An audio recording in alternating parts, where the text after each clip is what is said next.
Hello everyone! Good morning to all of you guys and welcome back again to my channel, and I will be presenting to you one of our bestseller in Tarlac City, which is the Brentwood Residence, Tarlac, New Clark City. So just continue watching and enjoy to see how the beautiful or the beauty of Tarlac. And if you are interested about the project, all you have to do is click the comment below and I'll take care of it. New Clark City is part of the Clark Special Economic Zone. It's approximately 32,000 hectares. To put that in perspective, that's about half of Metro Manila.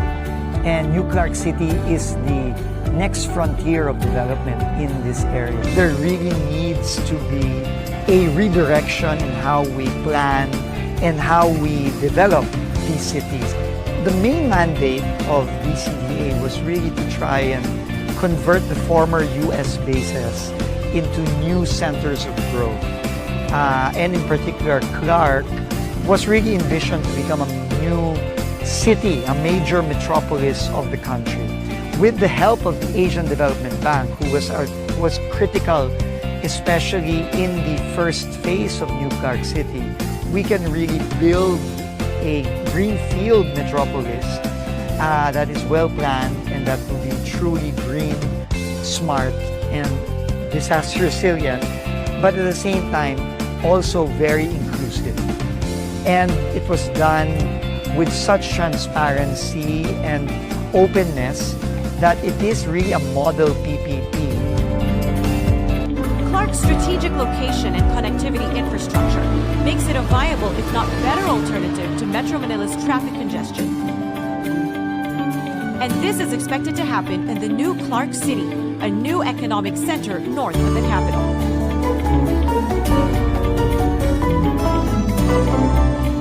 The new Clark City will eventually become the center of governance through the planned National Government Administrative Center. BCDA asked us to review the New Clark City Master Plan. The first unsolicited proposal was to build exactly this National Government and Administrative Center. Subsequently, the national government decided to bid for the SEA Games, so they added the sports facilities.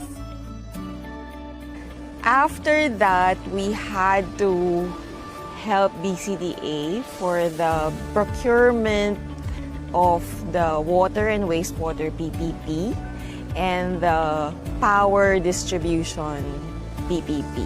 Now we are helping BCDA work on a mass transportation system and the PPP for the information and communications technology. The architecture of the seasons, the architecture of the government buildings, the architecture of the houses for the athletes and the government employees. The National Government Administrative Center will be developed as one of the most resilient infrastructure in the new Clark City. In our list of 100 flagship projects, there are about 26, about one-fourth of that list are PPPs. The new Clark City is also a combination of ODA, government money, and private sector participation. And I think the blending of these three sources of funding is just right because each of these three sources have their own strengths. Eventually, it's people who will be benefiting. The good thing is we will have offices, residential, schools, sports facilities, parks, beautiful nature that will be kept, a certain ratio of openness. You don't feel that you are sandwiched by two buildings.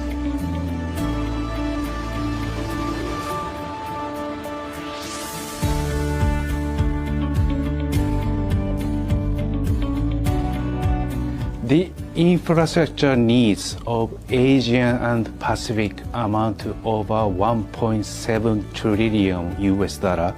The government can bridge only about 40% of the gap amount. and the other 60% must come from private sector. OPPP main function is advisory service, not lending. And OPPP focus on providing transactional advisory and project preparation to support our public sector clients create and structure commercially viable PPP projects. I am quite confident that we can play a big role to bridge the needs of public sector and private partners.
Ito ay pagmamayari ng APAG Homes, isang simpleng kumpanya na may simpleng pangarap. Hangad nila ay makapagpatayo ng dekalidad at abot-kayang tahanan para sa bawat masisipag na Pilipino. Sa loob ng 2 dekada, nakatuon ang kanilang atensyon sa pag-abot ng mga pangarap na to. Mula nang itatag ang APAG Homes noong 1997 at nakapagpatayo ng 50,000 housing units, hindi sila tumitigil. At ang misyon nila ay maging credible at stable na housing developer dito sa Pilipinas. Kaya laging nakasentro ang kanilang operasyon sa paggawa ng matitibay at matatag na tahanan. Tahanang pundasyon din ng matibay at matatag na pamilyang Pilipino. At isa ang Brentwood Residences sa projects nila na venture here in Tarlac area. Ang developer ay nagpapatuloy sa paggawa ng communities here in Tarlac with Brentwood Residences. This is located at Barangay Dolores, Capas, Tarlac. Ito po ang newest residential place that is likely to bring forth an alternative living experience apart from the busy and crowded city life. Our turnover unit is bear type. Pinapakita po namin ang sample na pwede nyo magaya sa interior design dito sa bagong unit nyo. Minimum cut of 36 square meters lot area sa inner units natin. At may 4.1.5 meter na open space sa harap. Sa end unit natin, our minimum cut is 54 square meters lot area. At may open space siya na 6 by 9 meters. And for the corner unit, it has a minimum cut of 50 square meters. The total land area of this project is 25.139 hectares, and there will be 3,530 units na itatayo dito sa Barangay Dolores, Capas, Tarlac, Brentwood Residences. Ang Capas ay first-class municipality in the province of Tarlac, and it is also a tourist capital of the province. Kasi marami po siyang mapupuntahan na mga tourist spots. Capas is also known as the gateway to Pinatubo, rich for industry and agriculture. Nasaksihan po natin na itong New Clark City was one of the host cities of the 2019 Southeast Asian Games. And this project is very accessible to New Clark City. Price na ma-avail nyo ngayon is very affordable. Kasi pag matapos na po ang New Clark City, everything will increase, including po ang price ng property. So meron na po kayong automatic investment. Meron na din po kayong bahay na may bigay sa mga anak nyo. Once na matapos na po yung mga universities and schools there, pwede nyo silang mag-aral doon and they don't have to worry about renting kasi may hinanda na po kayong bahay para sa kanila. And para po sa lahat ng Filipino, it would be very beneficial kasi once na fully constructed na ang New Clark City, it is expected na makaprovide ng 800,000 to 1.2 million jobs because of the construction of factories and other industries, including the establishments na may itatayo doon. There will also be an MCRP or Malolos-Clark Railway project. Proposed project na mag-connect from Malolos to Clark Economic Zone and Clark International Airport.